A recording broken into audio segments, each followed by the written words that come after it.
Welcome to Burlington and beyond. Thank you for joining us tonight. My name is Paul Gerard, and on the panel with me I have Joan Kennedy Constant. And tonight we have a special guest. We have Micheal King from the Massachusetts Family Institute, and Mike is the Director of Community Alliances with the Massachusetts Family Institute. So thank you for joining us. It's great to be here. Yeah. So I'll just read a quick intro about Massachusetts Family Institute. It's dedicated to strengthening the family and affirming the Judeo-Christian values upon which it is based. Established in 1991, MFI is a nonpartisan public policy organization dedicated to strengthening families in Massachusetts. MFI engages in research and education on a wide range of public policy issues to strengthen the well-being, health, and safety of families, its individual members, and the collective unit. So that's a brief summary of MFI, but fortunately we have Mike here to give us a lot more details and let us know about MFI and some of the great work they've done in Massachusetts. So tell us a little bit about yourself, Mike. Yeah. Thank you. So I guess personally, I live in Westford, Massachusetts, so I had to travel about a half hour to get here tonight, out on 495. But I have a lovely wife and 5 kids. We just had we have a 4-month-old at home, so my wife is very busy. But we call it a good busy at home. So, but yes, you mentioned that I work for Massachusetts Family Institute, the Director of Community Alliances. So I try and network with churches and community groups all over the Bay State, Western Massachusetts, Worcester, Greater Boston area, to really work together on 3 main issues that we concentrate on, which would be the sanctity of life, natural marriage, and religious liberty. And then I'm sure a lot of your viewers are aware of the question 4 that we passed in 2016 on recreational marijuana, and we've been partnering with a lot of advocates in the state to help towns and cities understand how they can ban recreational marijuana in their town or city. So we've been pretty busy. It sounds like a lot of work, a lot of issues to cover. Yeah, it is. Yeah, but we enjoy it, and we've been in Massachusetts for over 26 years, and a lot of people don't realize that MFI, Massachusetts Family Institute, is a local affiliate of Focus on the Family. So a lot of your viewers are probably familiar with Focus on the Family, James Dobson. There are about 40 MFIs, if you will, institutes in the United States. So 40 states have an advocate when it comes to family values. We find that states that don't have an advocate, like Rhode Island, like Vermont, and other states, a lot of these concerning laws are getting passed a lot quicker in states that are not raising awareness to some of these things, because you know as well as I do that many people are out there raising their kids and making a living and don't always know what's going on in their public school, don't always know what's going on at their state house. So we try and raise awareness to that. That's great. That's a good point, that without an organization like MFI, a lot of these issues can just, they get passed without much notice, and they'll slip right through the legislature without much opposition because, like you say, people are busy, living their lives and working, and it's hard to keep up on all these issues. So it's great to have an organization like that, and we're fortunate to have that in Massachusetts. Yeah, you're absolutely right. And I think something we were going to talk about tonight as well is a really important event coming up for MFI, which is our lobby day at the State House. It's our annual pro-family lobby day, an opportunity for people in Burlington or any town or city in Massachusetts to come to the State House.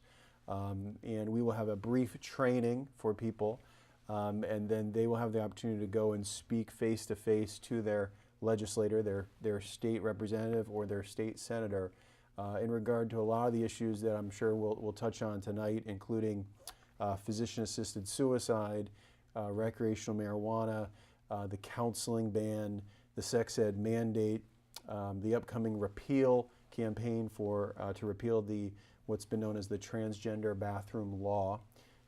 So a lot of things that we'd love for people to come to the State House. It's on March 21st, Wednesday, March 21st from 10 a.m. to 2 p.m. I think we're actually going to have a bus leaving from Burlington. So if you live in Burlington, you have no excuse. But please do consider that. You can find out more information about that too on our website at mafamily.org. So here I am plugging all the time, and I just got on the... Okay, we just have the graphic up, and I'm sure we can put it up a couple more times. So, Great. so that's great. What's the date on that again? It's Wednesday, March the 21st, Okay. and it's 10 a.m. to 2 p.m. So in the middle of the day. So if you are working, please plan ahead, take the day off, even bring the kids down, make it a family event. We're super excited about it. We're expecting about 400 people to come down to the State House and lobby with their legislator. And just to put that in perspective, we had some Chinese friends of ours that went down to the State House about a month ago regarding an anti-discrimination law that they were concerned about. Almost 1,000 of our Chinese advocates showed up, and they said they were the largest group to come to the State House in 70 years. So I think when people think about the tipping point of change, it's not as great as people think it is, and I think that they rely on us to be ignorant to some extent, or even that attitude of, hey, what can I do? These politicians in Massachusetts are so liberal and will never be able to get any of our conservative values into our laws. But truly, the tipping point is not as great as we think it is, and so 400 people at this lobby day is really going to be powerful. Impressive. Yeah. Good. Yeah. So we're excited. Micheal, how did you affiliate with Mass Family Institute? Yeah, so I've always, so Andrew Beckwith, who you know, who's the president of Massachusetts Family Institute, so he and I actually so he homeschools his 4 kids, and we homeschool our 5 kids, and so we had just known each other as friends. We had worked on a book together, which is this Engage the Bay State curriculum. And I've always done some volunteer work here and there with MFI. I mean, it's always been, I was a political science major in college, and just always very interested in government history, how we can bring change, good change to our laws, especially here in Massachusetts. So just always had an affinity, for what MFI does. Yeah. That's great. Yeah. Yeah, we, like I said, I wanted to kind of, I brought this Engage the Bay State book. Now, we're sold out of our English version, so I brought this is the Chinese version. We actually have this book in Spanish, Portuguese, and Chinese, and English. And this really goes over a lot of the issues that we are concerned about at MFI. And it's a wonderful 8-week curriculum with videos that introduce each chapter. If you're a part of a church and you have a small group and you have, you do like a Bible study or something like that, this really is a lot like that, where it's got a 20-minute video that introduces each chapter and talks about issues like, abortion, the transgender issue, which is a huge issue now in our schools. Joan, you and I were just talking about a meeting that's going on in Westford tonight to talk about gender identity, even as young as preschool. And we could talk a little bit more too probably tonight about just why are we teaching preschoolers about gender identity, because I don't know any preschoolers that are asking questions about their gender. But that's another obviously hot button issue, and we want to bring some common sense to that discussion. So the name of the book again is? Yeah, you can't read it in Chinese. I can't read the Chinese version. Yeah, Sorry. so it's called Engage the Bay State. And everything that's in there is relative to Massachusetts. So you and I were talking about the case with the inmate that wanted to have the state pay for his sex reassignment surgery. And that's actually one of the stories that we highlight in the book. And, we give, MFI is obviously an evangelical type of organization. And so we give a biblical understanding of why we believe what we believe in each chapter, and then we describe how did we even get to this place. What laws previously took place, or what experiences took place to bring us to this point of these different issues in Massachusetts, and then And then just giving some points on how people can get involved. You know, what are the practical things that we can do to support the sanctity of life, you know, to support natural marriage,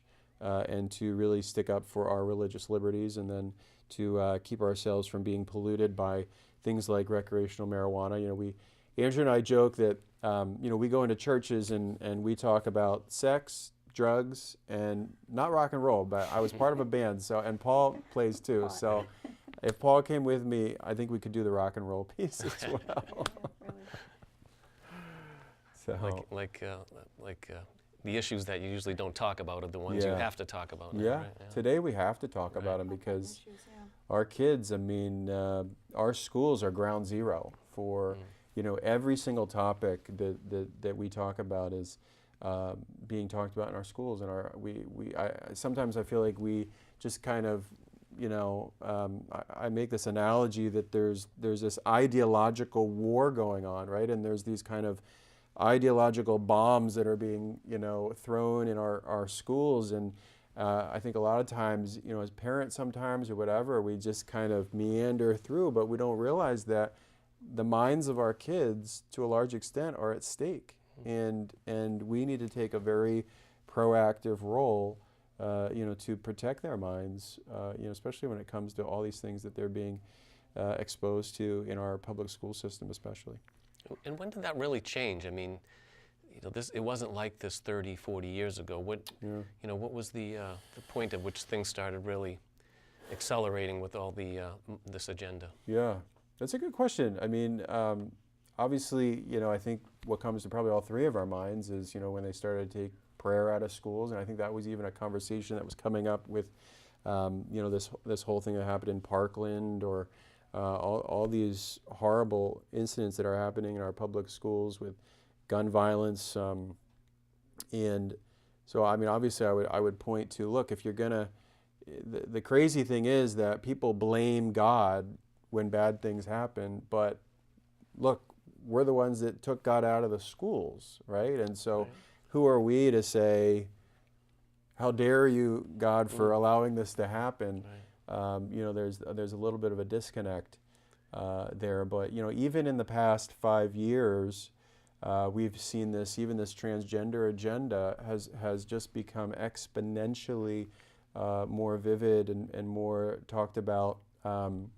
We talk about it in the book about the genderbread person, which is this curriculum taught to our middle schoolers. And I was at a church about a year ago talking about this issue, and I had a preschool teacher who was up in Peabody, and he said, yeah, he was just in a training, and they were training him how to teach the transgender agenda to preschoolers. And so in preschool, it's called the purple unicorn, and it's got this diagram that points from your brain is where you get your gender, and your gender has nothing to do with your anatomy. So, you know, it's just the most unbiological, illogical, really, thing that we're teaching our kids, because how can your gender not be tied to your anatomy, right?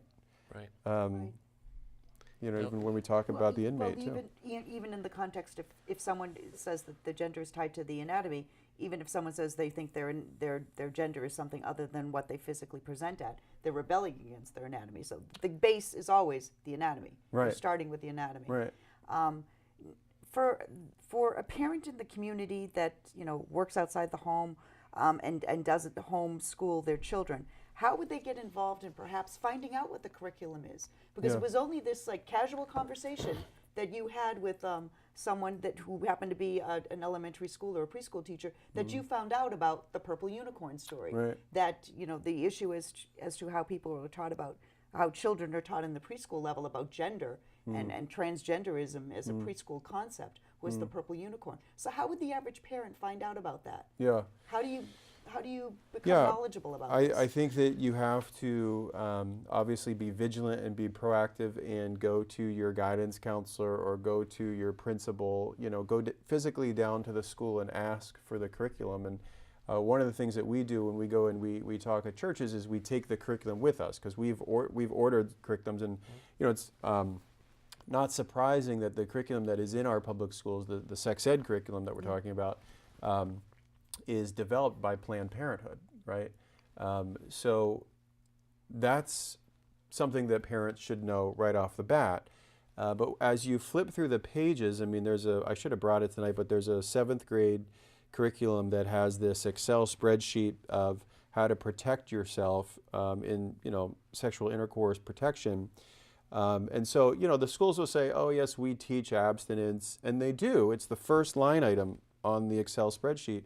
But then there's 25 other lines, and it's stuff that I would never even talk about on this show because you'd have to rate the show, right? But yeah, it's presented to 7th graders. But it's presented to even younger than 7th graders, and we had gone down to the State House because one of the lines talked about non-microwavable saran wrap, so I won't even go farther than that, right?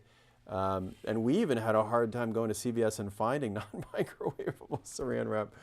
But we took it down to the State House and we, kind of ripped off pieces and gave them to each legislator and said, this is what you're teaching our kids in the name of medically accurate and, safe for our youth. Really what you're doing is you are opening their minds up to things that they never would have thought before. And so really what it's doing, instead of protecting our youth, it's actually increasing the amount of sexual activity, that our kids are doing. So it's very concerning. And I think if more parents, even parents that didn't agree with our mission or our belief system, I think if they really understood what's being taught to their kids, they'd have a lot of concern. Now, is this mandated statewide? Is this a statewide So curriculum? one of the things that we're concerned about is this sex ed mandate, right? So in the fall last year, our state Senate, which is comprised of 40 senators, they voted about 33-6 to pass what's called the sex ed mandate. And what that does is it takes the power away from the local school committee and puts it all at the state. So if you're a state local power, person, you care about that, which I think we all should. You should be very concerned about the sex ed mandate, and that's probably going to come up for a vote this spring. And like I said, it passed 33-6 in the Senate, never made it to the House. And I think a lot of the reason it didn't make it to the House is because we had raised a lot of awareness to that. But all the more reason for your viewers to come to our lobby day and speak face to face, with your legislator in regard even to this particular issue of the sex ed mandate. And the local state concern is just one of the concerns. I mean, we've talked about the curriculum that's put out there. I mean, one of the things that comes up in the curriculum is these role plays, and I think it's the 9th grade curriculum, and it says, Sally's pregnant. And how do you have a conversation with Sally with this unwanted pregnancy, okay? With this unwanted pregnancy, how can you help Sally basically hide this information from mom and dad, right? And find a way to get, perhaps an abortion or, and even this whole thing of lowering the age of consent from 18 to 16, right? That's something that they want to pass at our State House as well. And even if you're a 15-year-old girl, consent can come from your guidance counselor, from your Uncle Joe, from, people outside of your parents. And we're seeing this, we've talked about parental rights being kind of the new frontier that we're super concerned about. But we definitely see it here just in our own sex ed curriculum where we're teaching, our kids' peers, their teachers, are literally teaching them information that is saying, hide this from your parents, and we're going to show you how to do that. It's very concerning. It is very concerning. And whereas as a parent, you're responsible for the medical care for your son or daughter till age 18, Yeah. and yet this whole component of your son or daughter's life is being turned over Yeah. to school authorities, to guidance counselors, That's right. to teachers, to their peers. Yeah. I mean, I don't think, even a child with tremendous self-composure should be counseling another individual that's age 14 or 15 with regard to such a an important decision.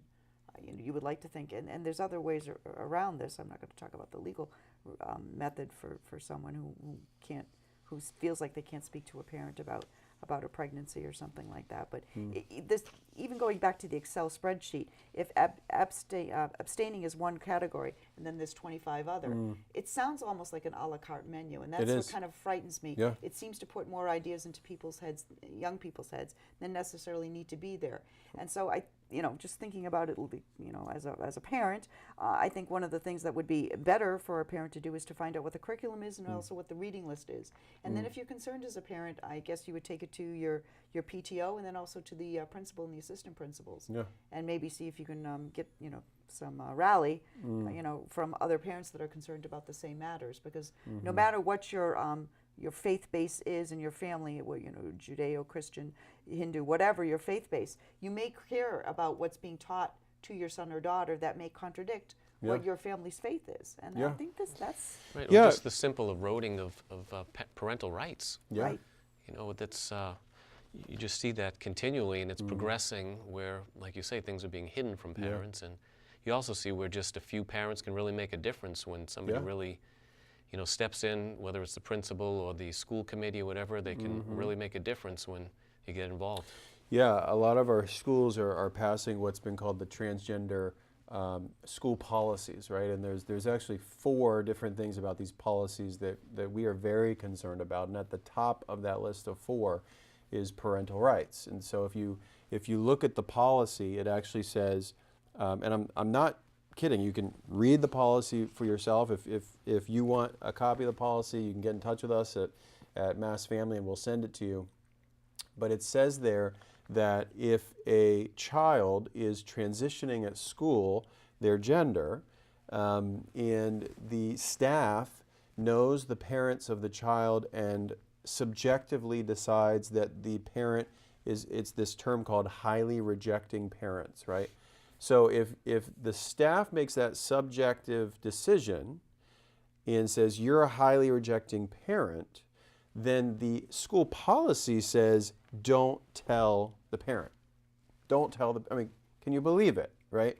Don't tell the parent. And not just that, if you think that's bad enough in regard to parental rights, then it says bring in counselors that your tax dollars are paying for as a parent to counsel that child into that transition.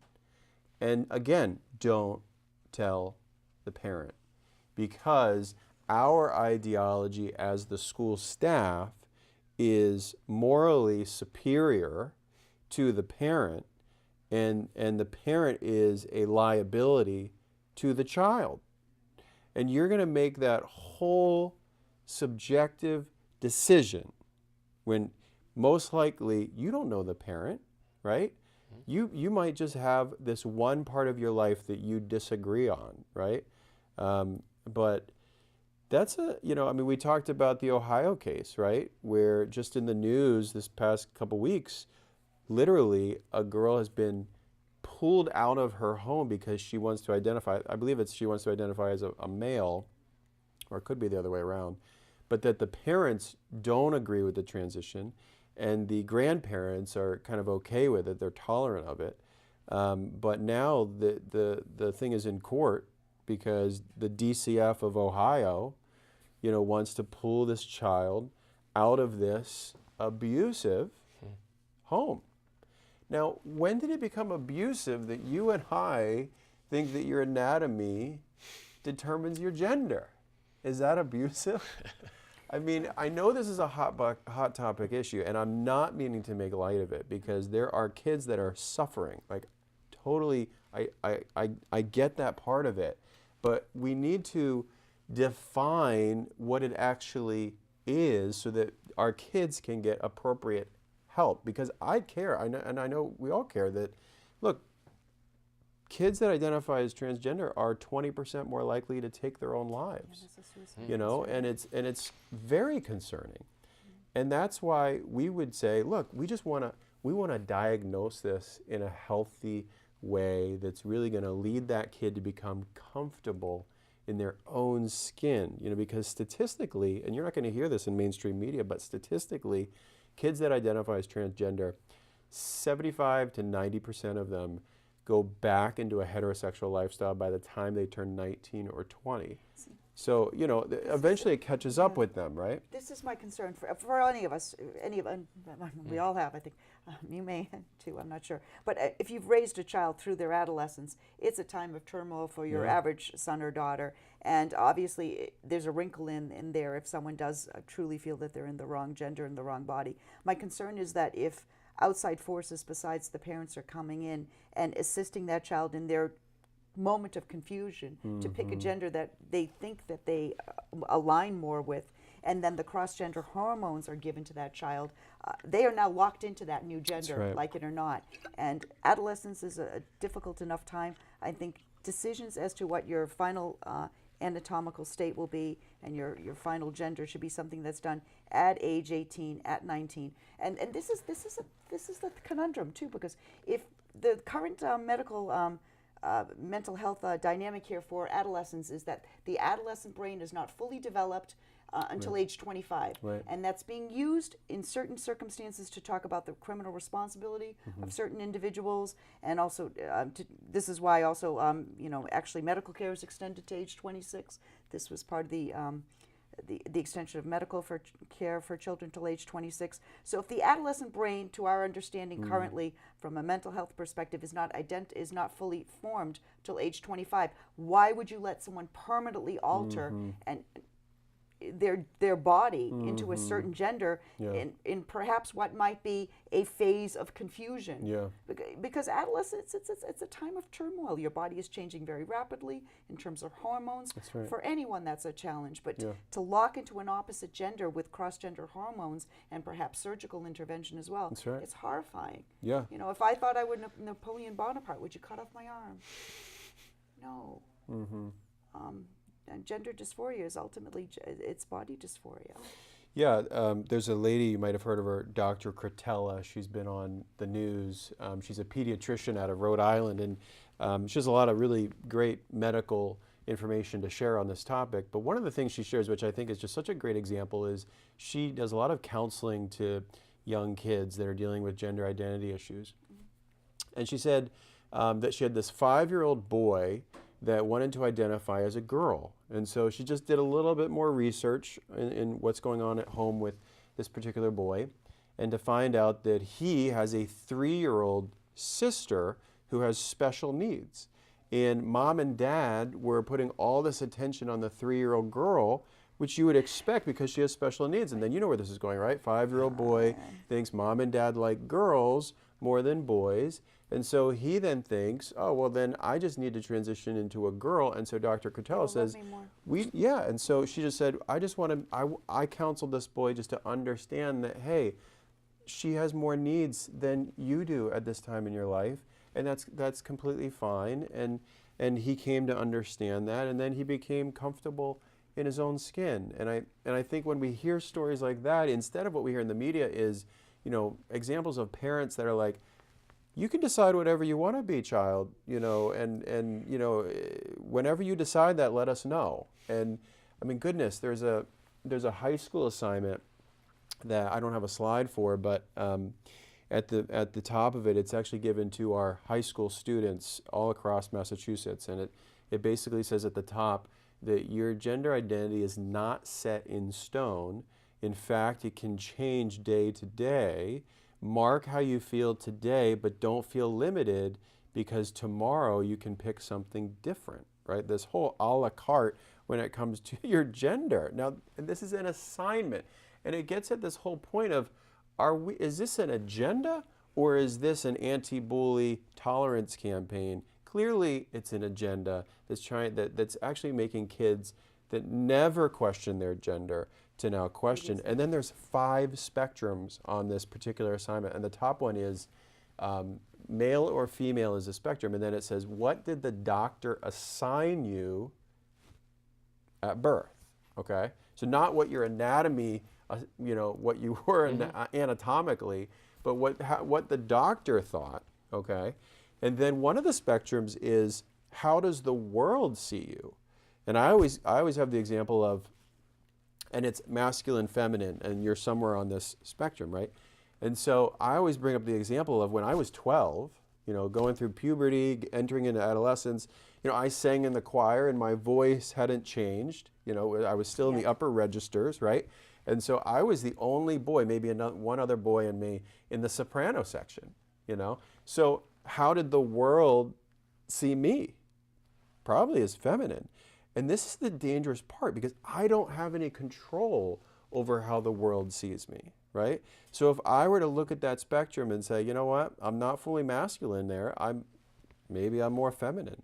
And now I've put myself on the spectrum, and if I'm going through some kind of, maybe there's some kind of tragedy or some kind of very difficult emotional issue in my life, that I'm trying to find community, I'm trying to find love, I'm trying to find acceptance, and now I'm questioning all these things, and I'm finding that the people that are most communal in my life, are these LGBTQ groups.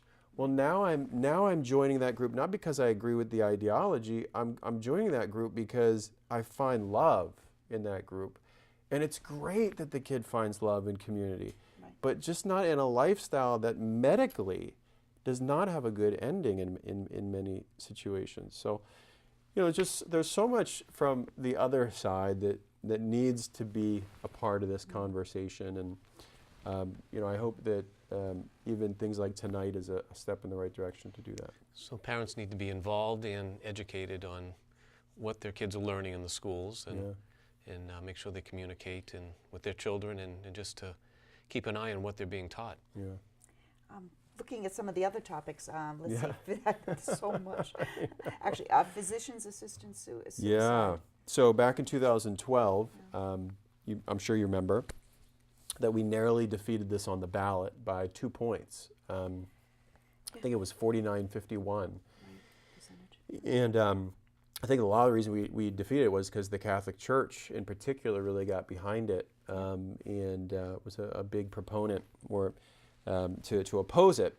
But this is when we talk about the sanctity of life, we're concerned not just at conception, but at natural death, right? And I always think about, there's this question that, even the church, people say, oh, should Christians be involved in politics? That dirty word. And I always think of James 1:27, the brother of Jesus says that the definition of religion is to take care of the orphan, take care of the widow, and keep yourself from being polluted by this world.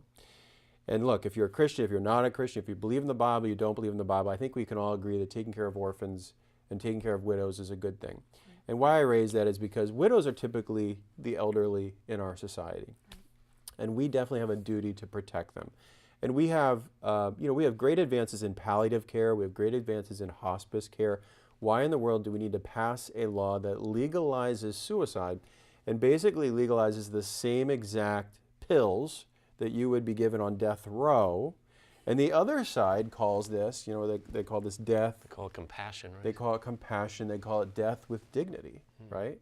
And I don't think it's death with dignity when you're taking the same pills that you're given on death row. That's cruel and unusual punishment. That's, amen. And look, you when only... they oppose it on the death penalty phase, so yeah.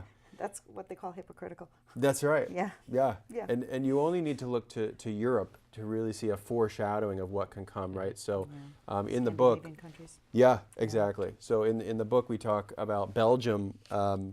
1 out of 3 physician-assisted suicide deaths happen without explicit consent from the patient. So 1 in 3, okay? So you can see how the slippery slope. And now in the Netherlands, as you mentioned, these countries, now in the Netherlands, they are considering a law where if you are over the age of 70 and you are tired of living, that's the phrase, then you could legally take part in euthanasia for yourself, right? Getting to this point where you are too expensive to keep alive, right? I mean, this is really where this law goes, and that's why we need to educate. And another plug for our annual lobby day, where people that agree with us on these issues, they need to let their voices be heard. Because look, you might not be having this issue right now. Your mother, your grandmother might not be having this issue right now.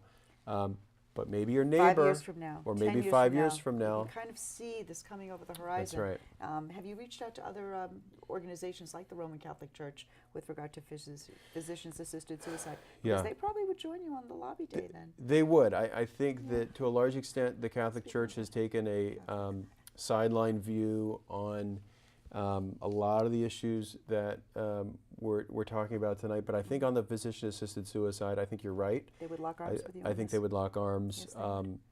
You know, but look, as a community of faith, Catholics, Christians, I mean, I think 14% of Burlington is Indian, Yes. but they share a lot of our Same same values values. as well. Yeah. And 14%, I don't know what the number is. It 25,000 people live in Burlington, or Roughly, yes. Roughly, yes. yeah, Very good. So you know, that's I mean, I still live in Burlington, so I kind of Okay, know okay. some of these things. But that's what 3,500 people, Yeah. right? That's It's a lot. a lot. That's a lot. Yeah. You know. So you know, and I always think too, you know, that back in the Revolutionary days, it was 3 to 6% of the colonialists, took up arms against the British, Right. right? It wasn't the And, majority. yeah, it was this idea of 5% of a committed group can really tip the scales And make a difference. and make a difference. So the person who thinks that their one voice doesn't matter, that's false. It's very false. They can really do a lot, have a lot of impact, Yeah. whether it's showing up for the lobby day or emailing their legislators, calling their legislators, attending the school committee meetings. There's lots of ways to make an impact. Absolutely. So many ways. And a lot of people don't realize that they have an advocate in even in Massachusetts. They have an advocate in MFI, whether you are a high school student and you're watching these videos. I think the video is called All We Need Is Love, or Love Is All You Need, and they're showing this in all our health classes. It's just a very dark movie that's being exposed to 9th graders, 10th graders, 11th graders, 12th graders. Main character is this 12-year-old girl, and basically everybody in this movie is homosexual except the girl is heterosexual. So it's kind of flipping the script, if you will, and trying to normalize this LGBTQ lifestyle. And so she's being incredibly bullied because she's a heterosexual, right? And so it's trying to show like us, all these heterosexuals are the biggest bullies, and and they're causing all this pain on this poor little girl. And she's at the end of the movie, she takes her life, and they show it. And she's in a shower or a bathtub, and just horrific, right? And it's like, do parents know that while they're at work, their kids are being exposed? And look, as well as I do that your normal adolescent doesn't want to make a big stink, and doesn't want to, peer pressure is a big deal. And especially in this world of social media and online bullying and all this stuff. I mean, it's Snapchat. absolutely. So, a lot of our kids, I'll go from church to church, and I'll have 17-year-olds and 14-year-olds get up and say, yeah, I've seen that movie for the past 4 years. I've had that homework assignment for the past 4 years, and I've literally had to rip it up. And I felt like I had no advocate, nobody to talk to. And so when we went in, I said, look, you have an advocate. We want to be your advocate when it comes to a lot of these things, and that you're not alone, so. Right. Some of the other topics. Yeah, there's that. Family counseling ban. Yeah, that's an interesting one. What's the involvement of MFI in that? Yeah. So this is probably, of the 5 issues there, this is probably the craziest, right? Okay. So, so this is called the counseling ban, and basically, to sum this whole thing up, I guess you'd say Christian counseling, okay, would be equal. So Christian counseling on gender would be equal to child abuse if this law were to pass. So if you are a licensed therapist, okay, and you are doing what the other side would call conversion therapy, okay, which the other side would describe as electric shock treatment. I mean, I've seen it described as kids holding ice cubes in their hands and electric shock therapy happening at the same time to take them from a homosexual lifestyle back to a heterosexual lifestyle. I mean, it's like the science fiction kind of stuff or the horror movie kind of stuff that is obviously not the case. But basically, if this law were to pass, the licensed therapist, if the child comes in and identifies on that LGBTQ spectrum, that you cannot convert them back or try to convert them back into a heterosexual lifestyle. And it even goes to the extent that the minor, 17 years or younger, cannot make the decision on their own to go back into a heterosexual lifestyle. So, you know, to a large extent, it's a religious liberty issue. It is a freedom of speech issue, perhaps, of even the minor, that again is like having no control over their own bodies. And as we said before, 75 to 90% of kids that identify on this LGBTQ spectrum, once they turn 19 or 20, they're coming back into a heterosexual life. And so what this law is trying to do is really trap kids before they get to 17 and say, no, you can't even make the decision to come back into this heterosexual lifestyle on your own. And you know, even would go to pastors, even because pastors are considered mandated reporters. Right, by the state. Yeah. So if we redefine what is abuse, okay, so if a pastor is looking at the situation and Joe Minor, right, in his youth group is experiencing conversion therapy, and the pastor doesn't report it because that's now abuse, well, then he could be prosecuted under the same laws that we would prosecute a child abuser. Right. And that's just, now, and you think this is crazy, 7 states, including Rhode Island, have passed this bill. It was up for a vote in the fall. We had what I believe hundreds of people call the State House and table this bill, but it'll probably come back up in the spring. And another selfless plug for Lobby Day to come and tell your legislator to oppose the counseling ban. It's good information. Yeah. Yeah. And then there's more here. I know, recreational marijuana. Yeah, we could talk all night about recreational marijuana. I want you back for another episode on yeah. that. Yeah. Yes. It's a hot button topic. Yeah, and you know what? I'll tell you just some stories I think that are very encouraging.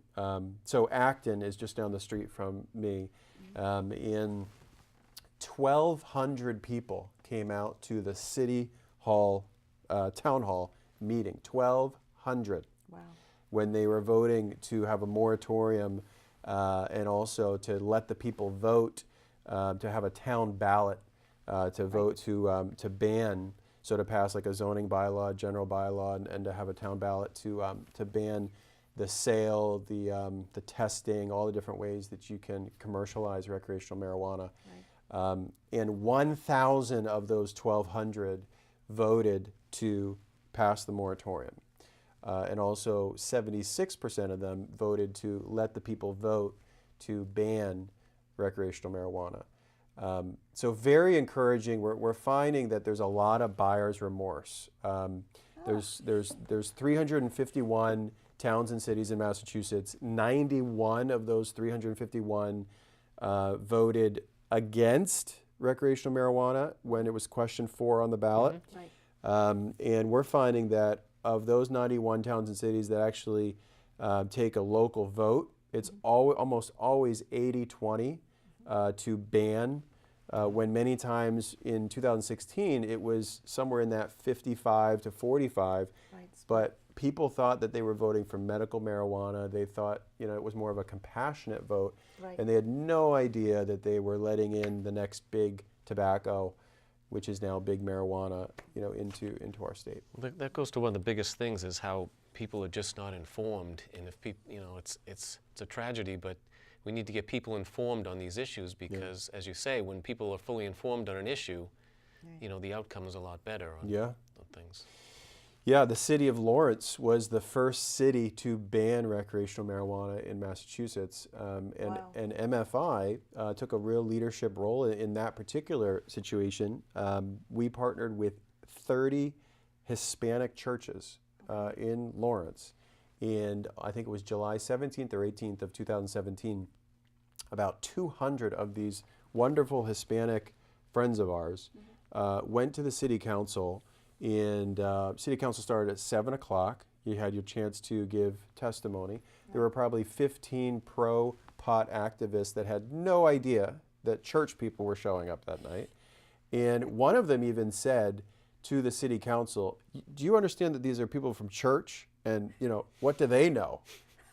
And this Hispanic lady, well-spoken, very professional, got up there and said basically, "How dare you come against the church like that? We are the first ones to be on the front lines when there's an addiction issue in the city of Lawrence, and how dare you lecture us, on this issue?" And then pastors got up at what I call the pulpit, in the city hall, talking to the legislators. We were there until about midnight, and at midnight, the city council took a vote of 8-0 to ban recreational marijuana in the city of Lawrence. And I just think how cool for the city then to say, it was the local church in Lawrence that led the way to protect our youth from really what it's fair to say that this is a hard drug, because the level of THC that is now in marijuana is so much more incredibly higher than what it was in the 70s. Right. This is not the marijuana that some adolescents' parents may have been smoking out in Woodstock back in the day, and people get very benign about, oh, it's just marijuana. That's right. It's far more potent these days. It's being manufactured into candies and That's right. brownies, and people's dogs are getting poisoned with marijuana, like sitting on the counter. They think it's a brownie. People's children just grabbing a random brownie, not knowing it's laced with marijuana. That's right. I mean, I think initially the way that the marijuana lobby initially pushed this point was like, oh, it's a compassionate choice for people who are going through chemotherapy, that they can't eat appropriately, or they're nervous or whatever, and that this would be a compassionate medical choice for them. And that's how that was portrayed initially. But as you pointed out, buyer's remorse. That's right. And it's true. Yeah, statistically in Colorado, over 50% of the sale of recreational marijuana is edibles. Okay, so over 50% Chocolates, lollipops. is edibles. And if you look at the pictures, everyone knows what a Reese's peanut butter cup looks like. So how they sell it as an edible, it's called hashies, and it's packaged just like a Reese's, but all it says is just hashies in the same font, the same color. Also the Almond Joy is called, I think it's Ganja Joy. And again, same Clever, blue and cute, white. cutesy little marketing. Yeah.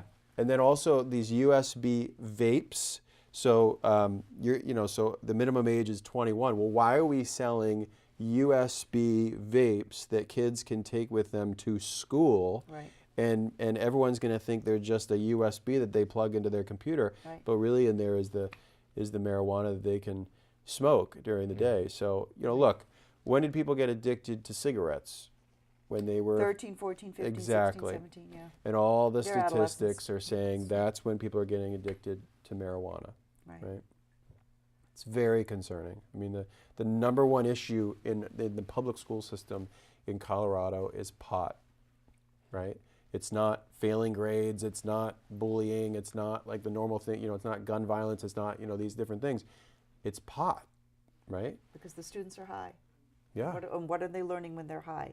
And now that we know that the adolescent brain doesn't fully develop till age 25, if they start smoking marijuana That's at 13 right. pretty regularly, and or making, eating marijuana brownies, whatnot, you've got a brain that's now, Been fried. fried for 12 years. Yeah, and I mean, look, if you're getting, a lot of people say, oh, this is an herb, this is a natural substance, it's not addictive, it's not a gateway drug. We keep hearing these things, but you only have to look as far as the New England Journal of Medicine that has all these statistics saying, it's highly addictive, it is a gateway drug. Highly psychologically addictive, but yeah. people, we use it daily Yeah. and multiple times in the day. Exactly. They wake up, they're not feeling well, or they want to feel well. That's right. I mean, they'll start smoking marijuana. And it's worth pointing out, as we talked about before the show, it's worth pointing out that in 2008, we decriminalized marijuana, right? So you could have up to an ounce on you. And we talked about what an ounce is, right? An ounce is 40 joints. So you could get smacked with a fine of $150, not go to jail. And that was one of the concerns, right? Is keep people out of the jails when it comes to these kind of small crime instances. So you could have 40 joints. So if you wanted to smoke your recreational marijuana, you could smoke all you wanted to, right? And then in 2012, we allowed medical marijuana, right? So, and I think, look, I think to a large extent the jury kind of is still out. I don't think with the laced THC stuff, but maybe with the more natural plant, and maybe it's some pain issues. I mean, I've talked to people as I go from church to church, Marijuana cream, yeah. I mean, there's all yeah, I kinds mean, of different there's iterations of yeah. this. So I mean, that's a conversation we can have. But so when you realize that in Massachusetts we decriminalized it and then we allowed medical, well, why in the world now are we letting in this $1 billion? Well, that's why, right? It's a $1 billion industry. Right. It was a progressive thing how we did it, and that's probably the easiest way to get it past you. Yes, and, Yeah. and the funny thing too is, with the state legislature passes it, and it's supposed to be medical marijuana dispensaries, and then it's going to be, and then recreational marijuana is going to be taxed at 12%. And of course, then they did a they did a runaround with regard to the people that pushed this and actually voted for it on the ballot, because then they decided to try to tax it at 25%, Right. just double, more than double. Well, I think they took it now down to 3% if you're a local municipality. Okay. But I keep hearing stories about it's a cash business. Right, it can't be. There's many banks that you can't deposit this kind of income into. I mean, there's Right. so There's security guards at these facilities, Right. these places. There's one around the corner from my office in downtown Boston. yeah. So It's how do called you? Patriot Care. Okay. So how do you monitor from a tax standpoint, right? How do you monitor the money that's coming in and out if it's all in cash, number one, right? So there's just a lot of concerns that, like I said, people aren't aware about, and that's why they had buyer's remorse when they went to vote for it. The buyers, the Watergate phrase, follow the money. Yeah, Big money. yeah. So what is MFI doing to help change the situation, or to educate voters, or On the Towns and marijuana cities. issue? Yeah. Yeah, so one of the things that we're doing is helping to develop citizen-led committees in these different towns. And so, like, for example, Westboro was the first town in Massachusetts to ban recreational marijuana. And it was 4 moms really that led the charge. And they Good. yeah, it was amazing. I'm glad to hear that. They led this whole campaign. They had a local vote. They had a get out the vote campaign. They passed at town meeting on the town warrant. They passed a zoning bylaw. They passed a general bylaw. They had an 80-20 vote, and I think that really shows that really we're seeing 20% is a consistent number when people understand what's going on. So I think we can honestly say 20% of the people are really for this, and 80% of the people are really against this. So it's by no means is this a majority issue. Now, so what we do, so we'll take, so one of those moms, she is more than willing to go from town or city to city. She was in Lawrence. She was at the town hall meeting or the city council meeting and giving an expert opinion, really. I mean, she's done all this research. And so, just a lot of times people just feel so intimidated because they don't have the information. Right. And so what we do is provide the experts. There was like a wonderful situation just last night in Marlborough where there was a city council meeting to talk about a moratorium. And one of our advocates had emailed me and said, hey, this meeting's going on today, and can you help get some people there? So I had just, we had some people in our database that lived in the city, and we emailed them, and a couple of them went over there and made great testimony. And I got this email in my inbox this morning saying, hey, thanks so much for sending these people over there. It was a great representation, and it was probably 50-50 on both sides, because the only people that showed up to the meeting in Marlborough were the people that had a stake in the medical facility or the, what Financial interest. A financial interest. Okay, to be blunt. Yeah, exactly. Very blunt. Yeah. And so, of course, they're going to show up, But it was great that, look, in Marlborough, it was last night at least, it was a 50-50 split in terms of those people that showed up. And that's not always the case when it comes to these issues that we care about. Right. So if people want to stay involved in issues, can they sign up for email Absolutely. From Mass Family? Yeah, so they can go right to our website, and you mentioned you have that slide, so at mafamily.org, and they can go on there and There it is. and sign up. There it is, and sign up for it's called our weekly e-alert, and every week we'll send out, basically what's going on, and because as you can imagine in Massachusetts, there's always something going on, and so they can stay informed that way, and then also. If they want to contact me directly, because a lot of times what I do, I love to get people's even cell phones and, text them when for instance, a vote is coming up at the State House. And many times, as you can imagine, we're the last ones to know, right? So a lot of times we only have 3, 4, 5 days to organize. So if we can get people's cell phone numbers and text them, because you know as well as I do, junk mail, or we get so much in our inbox. So if we can just send you a short text and say, hey, 3 days from now, we need you to come down to the State House to oppose physician-assisted suicide. That is super powerful, and really what we're trying to do. And look, we've been at this for 1.5 years in organizing churches and people that care about our issues. And last year we had 200 people come to Annual Lobby Day. This year we're going to have 400 people. Double it. And next year we're going to have 600 people, and it's it's just going to grow. Chinese group. Well, the hour has flown by, believe it or not. It's over, and it's been great to have you, and to thank you for educating our viewers on the great work of Mass Family Institute. Absolutely. And don't forget about the Lobby Day. The date again is? March 21st. I'm like on American Idol, right? Text one. Wednesday? Yeah, Wednesday, March 21st, from 10 a.m. to 2 p.m. down to the State House. There is a bus leaving from Burlington from Fellowship up here on Center Street. Okay, well, thank you for joining us, and thanks again. Good night. Good night.